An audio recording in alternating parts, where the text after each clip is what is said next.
Vous informer, c'est notre devoir. Madame, Messieurs, bienvenue dans cette session de 19h sur la télé purement démocratique, la RTVS 1. Le président de la République démocratique du Congo, Félix Antoine Tshisekedi Tshilombo, a présidé le vendredi 21 septembre 2024 le 14e Conseil des ministres à la Cité de l'Union africaine. Suivez ce compte rendu de Patrick Mouyaya, porte-parole du gouvernement et ministre de la Communication, choisi pour vous par Patrick Kangakutu. Suivez. La situation sécuritaire en RDC dans son ensemble et particulièrement dans la province du Kwilu a fait l'objet de l'attention du Conseil des ministres dont quelques miliciens Mobundo ont été appréhendés. Au-delà des opérations militaires qui se déroulent dans l'Est de la République démocratique du Congo, il est revenu sur la situation dans le Kwango où des insurgés Mobundo ont été capturés au cours d'un accrochage à la localité de Kichongo. À ce sujet, le vice-ministre de la Défense nationale a annoncé l'intensification des opérations Ngemba et la nécessité d'organiser des pourparlers entre les communautés Teke et Yaka. Dans le secteur de transport, le vice-premier ministre Jean-Pierre Bemba Kombo a présenté 3 notes d'information pour la relance du transport aérien en RDC. Le premier a porté sur la compagnie aérienne Air Congo SA, rappelant que le Conseil des ministres, lors de sa 49e réunion du 15 avril 2022, avait adopté les dossiers de création de la nouvelle compagnie aérienne dénommée Air Congo SA en partenariat stratégique avec le groupe Ethiopian Airlines et dont l'acte constitutif fut signé à Kinshasa le 3 mai 2022, le vice-premier ministre, ministre de Transport, a souligné que les parts sociales des 2 actionnaires, la République démocratique du Congo et les groupes éthiopiens, sont respectivement de 51% et de 49%, pour un montant total de 40 millions de dollars américains. En outre, 2 projets présentés par le ministre du Tourisme Didier Pandia Moussanga a été validé. Le premier a concerné le projet de village touristique où il a rappelé que dans la perspective de faire du secteur touristique une véritable industrie qui s'est tenu le forum des validations de la politique nationale. Au cours de ces forums, le concept de village touristique a été retenu pour le développement du tourisme au service de la relance des destinations touristiques en République démocratique du Congo par une dynamique de développement intersectoriel et des connectivités urbano-rurales. Les villages touristiques préservent, respectent et valorisent la culture locale en préservant des emplois et l'entrepreneuriat viable de communautés locales et sera le lien par excellence de mise en exergue de notre puissant soft power à travers sa riche biodiversité, son patrimoine historique et culturel, sa gastronomie, sa musique ainsi que ses arts visuels et ses merveilles de la nature pour changer la perception du pays. Les porte-parole du gouvernement, Patrick Mouyaya Katembwe, a souligné que cette initiative vise à renforcer l'image du pays à l'échelle mondiale tout en lançant une campagne de communication ambitieuse. Le ministre de la Communication, Médias et porte-parole du gouvernement, Patrick Mouyaya Katembwe, a pris part à la clôture du 12e congrès ordinaire de l'INPC. C'est le vendredi 20 septembre 2024, après une nuit blanche observée par tous les participants et les partenaires. Suivez. Reconnaissons l'engagement de tout le parti pour la réussite de ces assises. Il s'est exprimé en ces mots. Tous, nous n'avons pas dormi. Je n'étais pas sur place, mais j'ai suivi. Moi-même, aussi ces beaux exercices démocratiques que les journalistes ont montrés. Je crois que cela confirme davantage l'ancrage démocratique dans les pays tant voulu et défendu par le président de la République, Félix Antoine Tshisekedi Tshilombo. Les ministres croient que le travail le plus difficile va commencer pour ceux qui ont été élus. Il faut dire que les choses se sont bien passées parce que d'abord, les commissions qui étaient établies étaient obligées de nous produire des textes. Le texte très rigoureux pour nous permettre d'avoir des profils de gens capables de bien organiser les choses au sein de l'Union nationale de la presse congolaise. Aujourd'hui, c'était un grand jour pour les journalistes de la République démocratique du Congo venus de toutes les provinces, les 26 provinces, il faut le dire. Et ces journalistes, aujourd'hui, ont fait les bons choix. Ils nous ont donné un président très attendu, Wakamanda Muzembe, et toutes ces personnes, Dorine Nyembo qui va être dans la commission des cartes, nous sommes satisfaits et nous osons croire et nous recommandons à toutes ces personnalités élues le choix fait aujourd'hui ou les choix faits aujourd'hui, c'est un choix judicieux.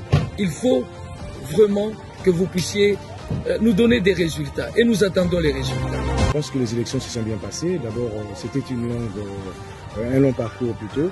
On a commencé d'abord par les relectives des textes de l'UNPC parce qu'on a proposé de nouveaux textes afin d'avoir les textes normatifs très rassemblés. On est passé par le règlement intérieur, les statuts et on a proposé un nouveau manuel de procédures administratives et financières. Et au sortir de ces travaux, on est passé par les élections parce qu'il fallait quand même renouveler les bureaux.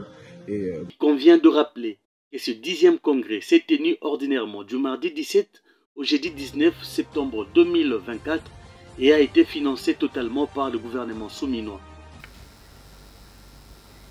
L'idée de mettre les Congolais autour d'une table pour réfléchir sur les multiples crises auxquelles la République démocratique du Congo fait face. L'ancien Premier ministre de la République démocratique du Congo et le président du parti politique Nouvel Élan, Adolphe Muzito, est d'accord, mais cependant, il pose 10 questions majeures qui devront être élucidées avant d'entamer ce dialogue. Suivez ces récits. L'ancien Premier ministre de la République démocratique du Congo et initiateur du parti politique Nouvel Élan, Adolphe Muzito, a partagé une réflexion approfondie sur l'idée d'un dialogue national en RDC en posant 10 questions cruciales qui, selon lui, doivent être abordées pour garantir les succès de telles discussions, alors que le pays fait face à des défis sécuritaires, notamment dans sa partie Est, et à des tensions politiques internes. Muzito propose une feuille de route pour une concertation nationale susceptible de restaurer la paix et de promouvoir le développement. Première question, l'opportunité du dialogue. Muzito invite à se questionner d'abord sur la nécessité d'un tel dialogue, tout en soulignant que les sujets à aborder doivent être soigneusement sélectionnés pour répondre aux attentes du peuple et des institutions. Deuxième question, le parti prenant. Selon lui, il est impératif de définir clairement qui participerait à ces dialogues. Les différentes factions politiques, la société civile, les groupes armés et les représentants des institutions doivent tous avoir leur place autour de la table. Question 3. L'autorité organisatrice. Une des questions centrales concerne l'entité qui serait chargée d'organiser et de superviser ces dialogues. Muzito insiste sur l'importance de désigner une autorité légitime, capable de garantir la transparence du processus. Question 4. Le cadre juridique du dialogue. Muzito interroge également le cadre juridique dans lequel s'inscriraient ces dialogues. Il suggère qu'un texte spécifique soit privé, soit public, serait nécessaire pour l'institutionnaliser et définir l'instance qui en assurerait la coordination. Question 5. Nature juridique des résolutions. Les statuts des résolutions et des actes issus des dialogues doivent être précisés. Muzito s'interroge sur les forces juridiques et leur opposabilité vis-à-vis des institutions actuelles de la République et du peuple congolais. Question 6. Opposabilité aux institutions actuelles. Il demande également quel impact ces résolutions auront sur les institutions actuelles et dans quelle mesure elles seront contraignantes. Question 7. Constitution et révision. Une question majeure soulevée par Muzito est celle de la préparation d'un projet de constitution définitive. Il propose que les dialogues puissent avoir le pouvoir de remplacer la constitution de février 2006 promulguée à une époque où le Parlement et les présidents n'avaient pas de légitimité électorale. Question 8. Institutions de transition. Muzito évoque la possibilité de mettre en place des institutions de transition qui seraient responsables de l'application des résolutions du dialogue. Ces institutions, dit-il, devraient être investies d'une mission claire et impartie par une autorité légitime. Question 9. Autorité d'investiture. Une autre question est de savoir qui investirait ces institutions. Pour Muzito, l'autorité conférant leur légitimité à ces nouvelles structures devra être établie avec précision. Question 10. Réconciliation nationale. Enfin, Mouzito s'interroge sur le véritable objet d'une éventuelle réconciliation nationale et sur les acteurs qui seraient impliqués dans ces processus. La cohésion nationale, notamment face aux agressions extérieures dans l'est du pays, était un impératif pour l'ancien Premier ministre. Ces questions, souligne Adolphe Mouzito, devraient constituer les socles de discussions sérieuses si les pays souhaitent restaurer l'unité nationale et engager son développement. Il appelle ainsi à un dialogue structuré, basé sur des réflexions profondes pour sortir la République démocratique du Congo des crises répétitives qui la secouent. Les dialogues qu'il propose viseraient non seulement à résoudre les tensions politiques internes, mais aussi à garantir une paix durable et une stabilité dans les régions en proie à des violences armées.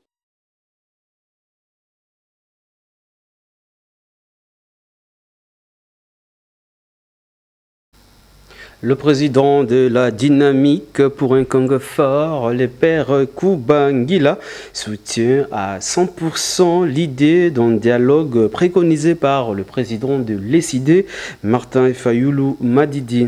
Pour le père Kubangila, aller au dialogue reste un moment propice, afin qu'il y ait plusieurs questions à débattre, notamment la situation sécuritaire dans la partie est de la République démocratique du Congo, mais aussi les sociales du peuple congolais. Suivez.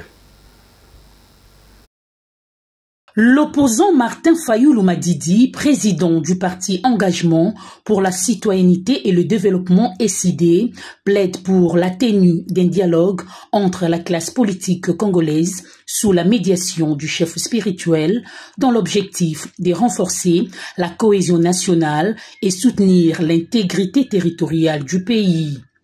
Le père Kubangila, président de la Dynamique pour un Congo fort, emboîte le pas. De porter notre soutien indéfectible au processus de dialogue lancé par le président Martin Fayulu en vue de sauvegarder l'unité nationale et surtout de défendre l'intégrité territoriale menacée et en danger aujourd'hui. Pour le président de la Dynamique pour un Congo fort, le père Kubangila, pense que l'idée du dialogue reste la seule voie pour sauver le pays du plan de balkanisation. Le dialogue de cohésion nationale reste la seule voie pour sauver notre pays du plan de balkanisation que les ennemis de la République est en train de vouloir mettre en marche pour déstabiliser la République démocratique du Congo.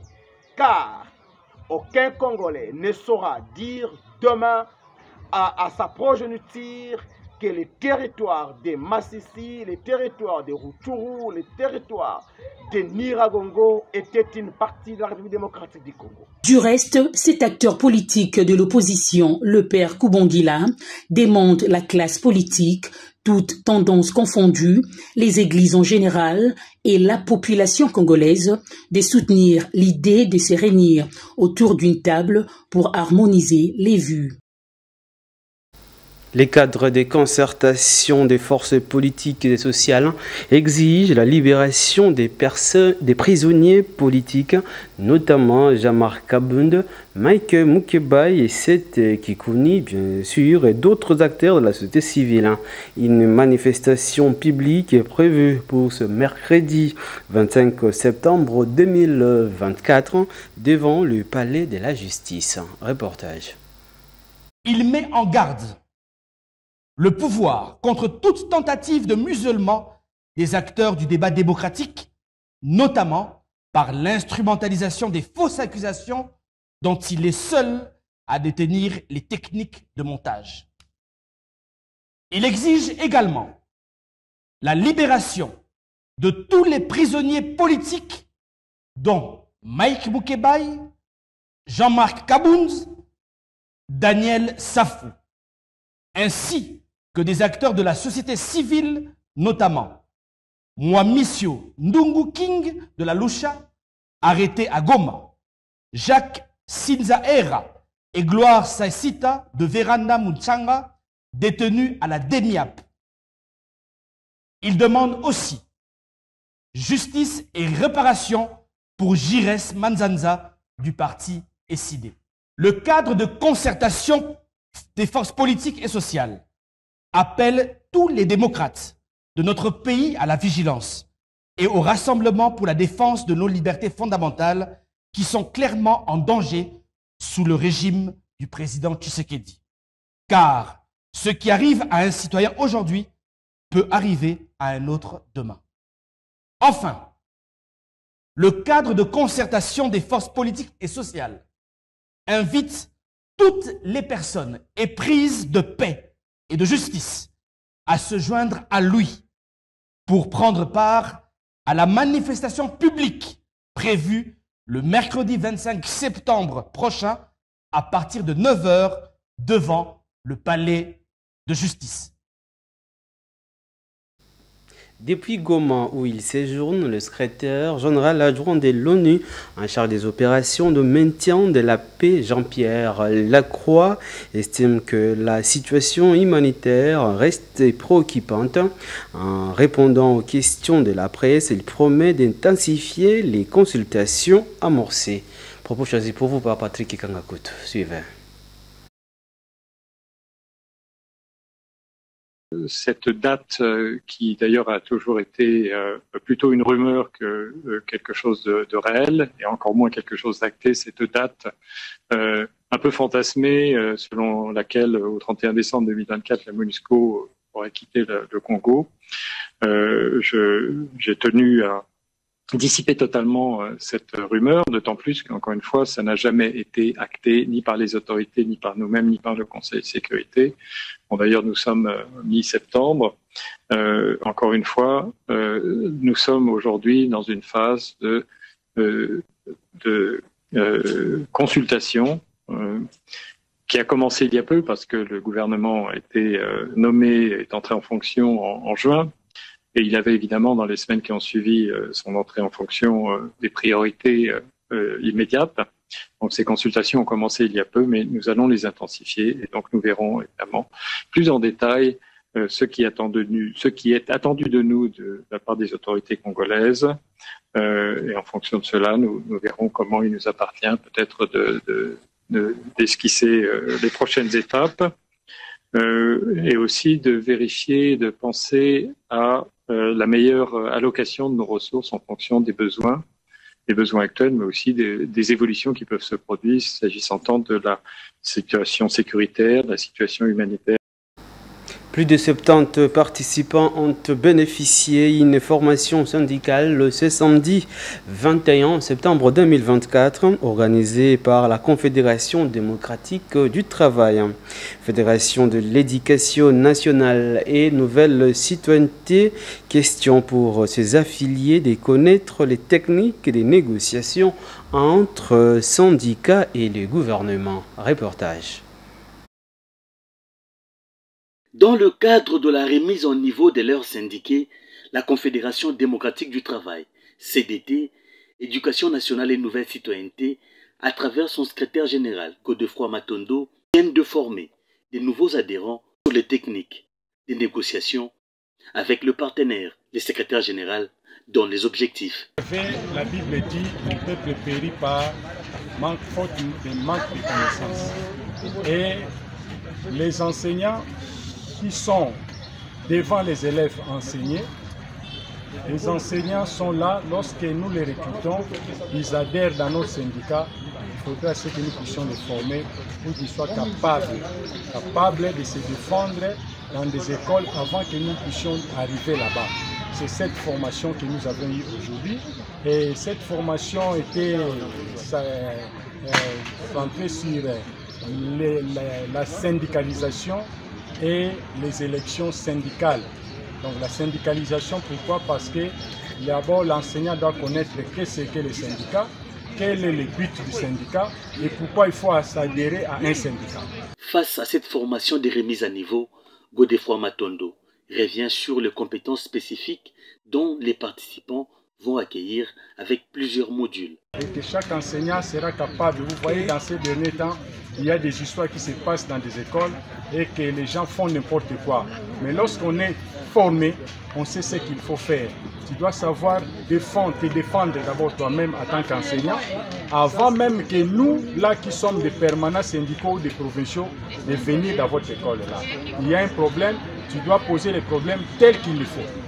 Et c'est de noter que cette formation a été sanctionnée par la remise de brevets aux participants, une manière pour eux de faire un lobbying.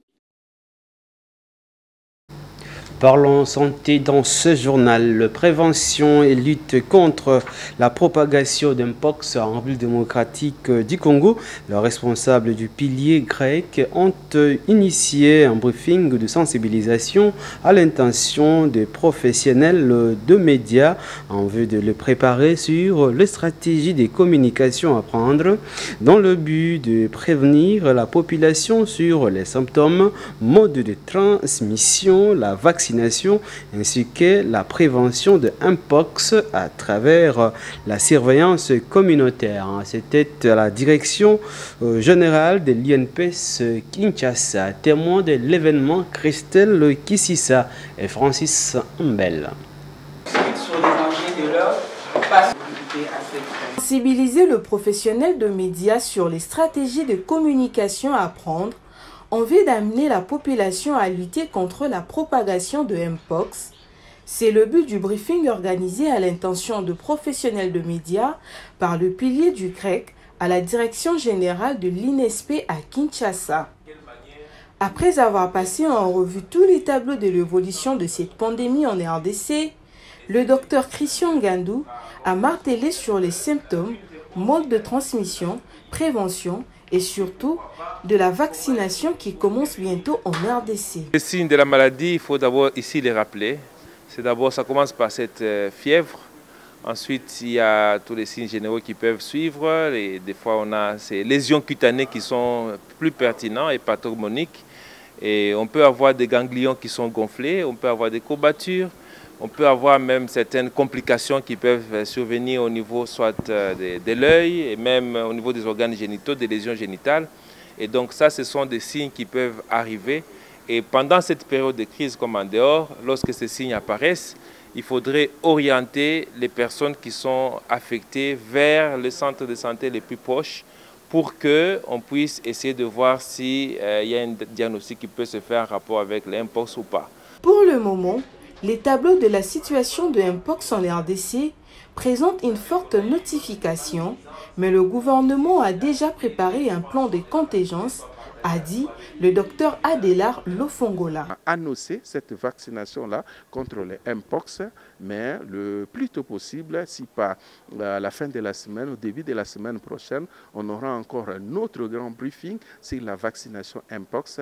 Et c'est cette vaccination-là, ce message de vaccination-là qui va aider les organes de presse à préparer la population parce qu'on a dit dans cet atelier, la vaccination a été parmi des stratégies clés qui a permis au monde de contrôler la grande épidémie Mpox de 2022. Pour lutter contre la propagation de Mpox, la surveillance à base communautaire à travers une communication de masse est recommandée. Cependant, en dehors de la vaccination, il y a également l'isolement de malades et le respect de l'hygiène communautaire.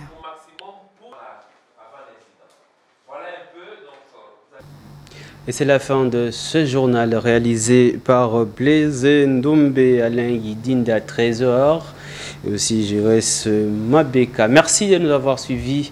Merci et restez fidèles à votre chaîne, la RTVS 1. Au revoir.